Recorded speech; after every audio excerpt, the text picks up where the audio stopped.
என்ன காரு செம்ம ஸ்பீடா போகுது இல்லைங்க. பணம் அதை விட செம்ம ஸ்பீடா போகும்.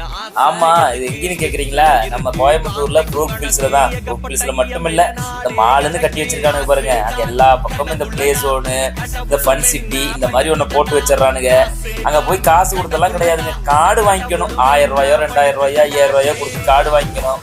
அந்த கார்டை கொண்டு போய் ஒவ்வொரு கேமுக்கும் உரைக்கணும். உரைச்சா 60 ரூபா 100 ரூபாங்க போட்டு விளையாண்டா எவ்வளவு நேரம் நினைக்கிறீங்க? 2 நிமிஷம் ஒரு கேம். 2 நிமிஷத்துல 60 ரூபா 100 ரூபா. நம்மளாம் அந்த காலத்துல பாத்தீங்கன்னா திருவிழாவுக்கு கூட்டிட்டு போவாங்க. அங்கெல்லாம் தூரி ஆட விடுவாங்க. கிட்டத்தட்ட தூரி 10 நிமிஷம் 1/4 மணி நேரம் ஆட விடுவாங்க. அதுக்கெல்லாம் 10 ரூபா 20 ரூபா அந்த மாதிரி வாங்கிட்டு இருந்தாங்க. இப்போவெல்லாம் அதுக்கே 50 100 வாங்குவாங்க போல. ஆனா 50 100 வாங்கினாலும் அவங்களாவது 1 மணி நேரம் விடுறாங்க. இவங்க அநியாயங்க. குழந்தைகளுடைய ஆசையா அந்த விளையாட்டை காசு பார்க்கறதுல இவங்களை மிஞ்சின ஒரு ஆளே கிடையாது.